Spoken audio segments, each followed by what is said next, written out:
ವಿಫಲವಾಗಿದೆ. ಹಾಗಾಗಿ ಪ್ರಾಸಿಕ್ಯೂಷನ್ ವಿಫಲವಾಗಿದೆ ಎಂದು ಅರ್ಜಿ ಸಲ್ಲಿಕೆ ಸಾಧ್ಯತೆ. FIR ರದ್ದು ಹಾಗೂ ವಿಚಾರಣೆಗೆ ತಡೆ ಕೋರಿ ಅರ್ಜಿಯನ್ನು ಹಾಕ್ತಾರೆ. ಅಂದರೆ ರೇವಣ್ಣ ಅವರು ಕಿಡ್ನ್ಯಾಪ್ ಮಾಡಿದ್ದಾರಾ, ಈ ಕಿಡ್ನ್ಯಾಪ್ ಹಿಂದೆ ರೇವಣ್ಣ ಅವರ ಕೈವಾಡ ಇದೆಯಾ, ಇದೆಲ್ಲವೂ ಕೂಡ ನೋಡಿ ಸ್ಕ್ವ್ಯಾಶ್ ಮಾಡುವಂಥದ್ದು. ಆದರೆ ಸ್ಕ್ವ್ಯಾಶ್ ಅಷ್ಟು ಈಸಿ ಅನ್ನೋ ನನಗೆ ಗೊತ್ತಿಲ್ಲ. ಯಾಕಂದರೆ ಅದರಲ್ಲಿ ಬೇರೆ ಬೇರೆಯವರ ಹೆಸರಿದೆ. ಆದರೆ ಸತೀಶ್ ಬಾಬು ಕರ್ಕೊಂಡೋದವ, ಆಮೇಲೆ ಹುಡುಗಿಯನ್ನು ಒಂದು ಕಡೆ ಕಿಡ್ನ್ಯಾಪ್ ಮಾಡಲಾಗಿತ್ತು.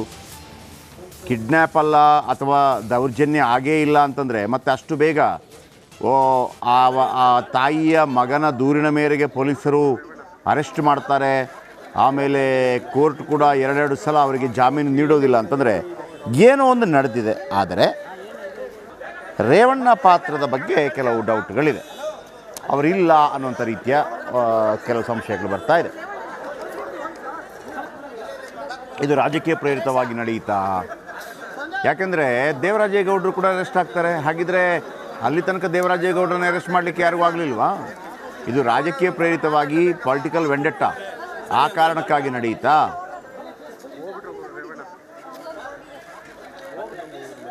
ಈಗ ಅದನ್ನು ಸ್ಕ್ವ್ಯಾಶ್ ಮಾಡಿ ಅಂತೇಳಿ ಹೈಕೋರ್ಟ್ಗೆ ಒಂದು ಮನವಿ ಸಲ್ಲಿಸ್ತಾ ಇದ್ದಾರೆ HD ರೇವಣ್ಣ ಆ್ಯಂಡ್ ಟೀಮ್ ಅಥವಾ HD ರೇವಣ್ಣ ಅವರ ವಕೀಲ. HD ರೇವಣ್ಣ ಜೈಲಿಂದ ಬಿಡುಗಡೆ ಹಿನ್ನೆಲೆ FIR ರದ್ದು ಕೋರಿ ಹೈಕೋರ್ಟ್ ಮೊರೆ ಹೋಗುವ ಸಾಧ್ಯತೆ. CRPC 482 ಅಡಿಯಲ್ಲಿ FIR ರದ್ದು ಕೋರಿ ಅರ್ಜಿ ಸಲ್ಲಿಸುವ ಸಾಧ್ಯತೆ ಇದೆಯಂತೆ. FIR ಅನ್ನು ರದ್ದು ಮಾಡಬೇಕು ಅಂತೇಳಿ.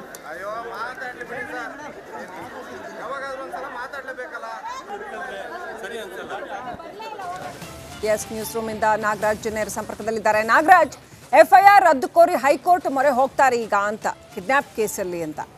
ಸೊ ಎಷ್ಟು ಮಟ್ಟಿಗೆ ಪಾಸಿಬಿಲಿಟೀಸ್, ಲೀಗಲ್ ಪಾಸಿಬಿಲಿಟೀಸ್ ಎಷ್ಟು ಮಟ್ಟಿಗೆ ಇದೆ? ನಡಿ ಈಗ ಶುರು ಮಾಡೋಣ. ಕೇಸರಿಯಿಂದ ಮನೋಲ್ಲಾಸ ಮನಸ್ಸು ಮತ್ತೇರಿ ಕುಣಿದಾಡಿದೆ ನೋಡು, ಮನಸ್ಸು ಮತ್ತೇರಿ ಕುಣಿದಾಡಿದೆ ನೋಡು. ಕ್ಷಣ ಕ್ಷಣವೂ ಆಚರಿಸಿ ಕೇಸರಿ ಹಬ್ಬ. ವಿಮಲ್ ಬಾಯಲ್ಲಿ ಹೇಳಿ ಕೇಸರಿ. ಮತ್ತೆ ಆಗ ಏನೆಲ್ಲ ಆಗತ್ತಾ? ಈಗ ಮುಂದಿನ ಸ್ಟೆಪ್ಸ್ ಏನೇನು ತೊಗೊಬೋದು? ರೇವಣ್ಣ ಅವ್ರಿಗೆ 2 ಕೇಸ್ ಇದೆ ನಾಗರಾಜ್, ನಿಮಗೆ ಗೊತ್ತಿರೋ ಹಾಗೆ. ನಾವು ಮೊದಲನೇದಾಗಿ ಪ್ರಾಮಿನೆಂಟ್ ಆಗಿ ಕಿಡ್ನ್ಯಾಪ್ ಕೇಸ್ ಬಗ್ಗೆ ಮಾತನಾಡ್ತಾ ಇದ್ವಿ. ಯಾಕಂತಂದ್ರೆ ಈಗ ವಿಚಾರಣೆ ನಡೀತಾ ಇರೋದು SIT ಇಂದ ಅದು. ಸೊ ಅದರಲ್ಲಿ ಏನೆಲ್ಲ ಕಾನೂನಾತ್ಮಕ ಕ್ರಮಗಳನ್ನು ಕೈಗೊಳ್ಬೋದು, ಏನೆಲ್ಲ ಆಪ್ಷನ್ಸ್ ಇದೆ ರೇವಣ್ಣ ಅವ್ರಿಗೆ, ಏನು ಮಾಡ್ಬೋದು?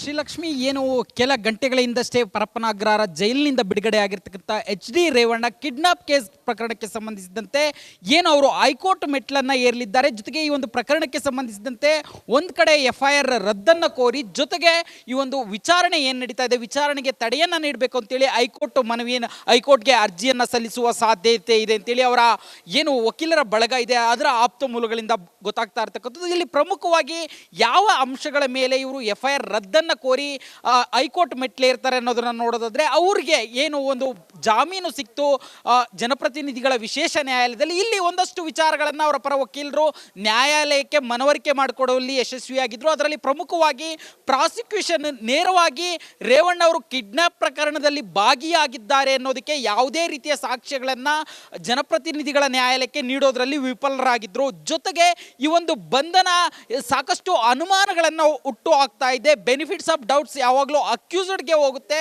ಈ ನಿಟ್ಟಿನಲ್ಲಿ ಅವರಿಗೆ ಜಾಮೀನು ಸಿಕ್ತು. ಈ ಅಂಶಗಳನ್ನು ಇಟ್ಕೊಂಡು ಅವರು ಹೈಕೋರ್ಟ್ ಮೊರೆ ಹೋಗೋದು. ಅದರಲ್ಲೂ ಪ್ರಮುಖವಾಗಿ ಅವರು ನೇರವಾಗಿ ಭಾಗಿಯಾಗಿದ್ರು ಅನ್ನೋದಕ್ಕೆ ಯಾವುದೇ ರೀತಿಯ ಸಾಕ್ಷ್ಯಗಳಿರಲಿಲ್ಲ. ಜೊತೆಗೆ ಏನು ಒಂದು 164 ಸ್ಟೇಟ್ಮೆಂಟ್ ಮಾಡೋದಿರ್ಬೋದು ಅಥವಾ 161 ಏನು ವಿಕ್ಟಿಮ್ ಇದ್ರು ಅವರನ್ನು ಮಾಡೋದಿರ್ಬೋದು, ಇದರಲ್ಲಿ ಸಾಕಷ್ಟು ತಡ ಮಾಡಿದ್ರು ಪ್ರಾಸಿಕ್ಯೂಷನ್. ಈ ಎಲ್ಲ ಅಂಶಗಳನ್ನು ಕೋರ್ಟ್ ಗಮನಕ್ಕೆ ತಂದು ಅವರು ಜಾಮೀನನ್ನು ಪಡೆದುಕೊಂಡಿರ್ತಕ್ಕಂಥದ್ದು. ಇದೇ ಅಂಶಗಳನ್ನು ಹೈಕೋರ್ಟ್ನ ಮುಂದಿಟ್ಟು ಈ ಪ್ರಕರಣದ ವಿಚಾರಣೆಗೆ ತಡೆ, ಯಾಕಂತಂದ್ರೆ ರೇವಣ್ಣ ಸೇರಿದಂತೆ ಈ ಒಂದು ಪ್ರಕರಣದಲ್ಲಿ 6 ಜನ ಭಾಗಿಯಾಗಿದ್ದಾರೆ, 6 ಜನರ ಬಂಧನ ಆಗಿದ್ದು.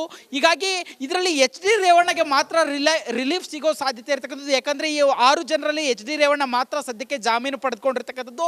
ಹೀಗಾಗಿ ಹೈಕೋರ್ಟ್ನಲ್ಲೂ ಅವರಿಗೆ ರಿಲೀಫ್ ಸಿಗೋ ಸಾಧ್ಯತೆ ಇದೆ ಅಂತೇಳಿ ಅವರು ಹೈಕೋರ್ಟ್ ಮೊರೆ ಹೋಗ್ತಾರೆ ಅಂತೇಳಿ ಅವರ ವಕೀಲರ ಬಳಗ ಹೇಳ್ತಾ ಇರ್ತಕ್ಕಂಥದ್ದು. ಜೊತೆಗೆ ಏನು ಹೈಕೋರ್ಟ್ ವೆಕೇಶನ್ ಇದೆ, ಈಗ 25ರ ನಂತರ ಹೈಕೋರ್ಟ್ ರಜಾಕಾಲ ಮುಗಿದು ರೆಗ್ಯುಲರ್ ಬೆಂಚ್ ಶುರುವಾಗುತ್ತೆ. ಆ ವೇಳೆಗೆ ಅವರು ಹೈಕೋರ್ಟ್ ಮೊರೆ ಹೋಗುವ ಸಾಧ್ಯತೆ ಇದೆ ಅಂತ ಹೇಳಲಾಗ್ತಾ ಇರ್ತಕ್ಕಂಥದ್ದು. ಶ್ರೀಲಕ್ಷ್ಮಿ, ರೈಟ್.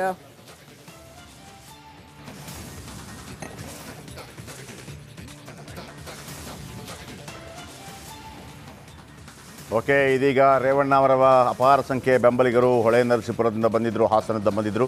ಅವರನ್ನು ಮಾತನಾಡಿಸುವಂಥ ಪ್ರಯತ್ನಗಳಾಗಿದೆ ರಿಪಬ್ಲಿಕ್ ಕನ್ನಡ ಮೂಲಕ. ಏನು ಹೇಳಿದ್ರು ಕೇಳಿಸ್ಕೊಳ್ಳಿ. ದೇವೇಗೌಡರ ನಿವಾಸ ರಾಜಕೀಯ ಶಕ್ತಿ ಕೇಂದ್ರವಾಗಿದೆ. ಏನ್ ಷಡ್ಯಂತ್ರ ಆಗಿದೆ ಇದು? ಯಾರು ಷಡ್ಯಂತ್ರ ಮಾಡಿದ್ರು ಅಂತ ತಮ್ಗನ್ಸುತ್ತೆ? ಡಿ ಕೆ ಶಿವಕುಮಾರ್ ಮಾಡಿರೋದು ಕುತಂತ್ರ ಕೆಲಸ. ನಾವು ಎಚ್ ಡಿ ರೇವಣ್ಣ ನಮ್ಮ ಅಂತ ಅಭಿವೃದ್ಧಿ ಅಧಿಕಾರಿ ಶಾಸಕರನ್ನ ನಾವು ನಮ್ಮ ಗ್ರಾಮದಿಂದ ಬಿಟ್ಕೊಡ್ತೀವ. ನಾವು ನರಸೀಪುರದ ಕ್ಷೇತ್ರದಲ್ಲಿ ಹೆಮ್ಮೆಯಿಂದ ಹೇಳ್ಕೊತೀವಿ, ಎಚ್ ಡಿ ರೇವಣ್ಣ ಯಾವುದೂ ತಪ್ಪು ಮಾಡಿಲ್ಲ ಅಂತ. ಎಲ್ಲ ಕೆಲಸನೂ ಕಾರ್ಯಗಳು ತುಂಬ ಚೆನ್ನಾಗಿ ಮಾಡಿದ್ದಾರೆ. ಹಾಗಾಗಿ ಅವ್ರು ತಪ್ಪು ಮಾಡಿಲ್ಲ ಅಂತಲೂ ಹೇಳ್ತೀವಿ. ಹಾಗೂ ಮುಂದೆ ಎಲ್ಲರೂ ತಪ್ಪು ಮಾಡಿರೋರು ನಮಗೆ ಇನ್ನು ಮುಂದೆ ಪಶ್ಚಾತ್ತಾಪ ಪಡ್ತಾರೆ. ಅದನ್ನು ತೋರಿಸ್ತೀವಿ ನಾವು. ಒಳನರಸೀಪುರ ಕ್ಷೇತ್ರದವ್ರು ನಾವು ತೋರಿಸ್ತೀವಿ, ಅದು ನಮ್ಮ ಶಕ್ತಿ ಬಲ ಏನಿದೆ ಅಂತೇಳಿ ತೋರಿಸ್ತೀವಿ ಮುಂದಕ್ಕೆ. ಡಿ ಕೆ ಶಿವಕುಮಾರ್ ಯಾಕೆ ಈ ಷಡ್ಯಂತ್ರ? ಒಕ್ಕಲಿಗರ ನಾಯಕಕ್ಕೆ ಯಾಕೆ ಕಾರಣಕ್ಕೂ ದೇವೇಗೌಡರವರಿಗೂ ಡಿ ಕೆ ಶಿವಕುಮಾರ್ ಒಕ್ಕಲಿಗ ಆಗಲ್ಲ. ಹಾಸನ ಜಿಲ್ಲೆ, ಮಂಡ್ಯ, ಕೋಲಾರ, ತುಮಕೂರು, ಬೆಂಗಳೂರು ರಾಜಕಾರಣನೇ ಬೇರೆ, ಜಾತಿನೇ ಬೇರೆ.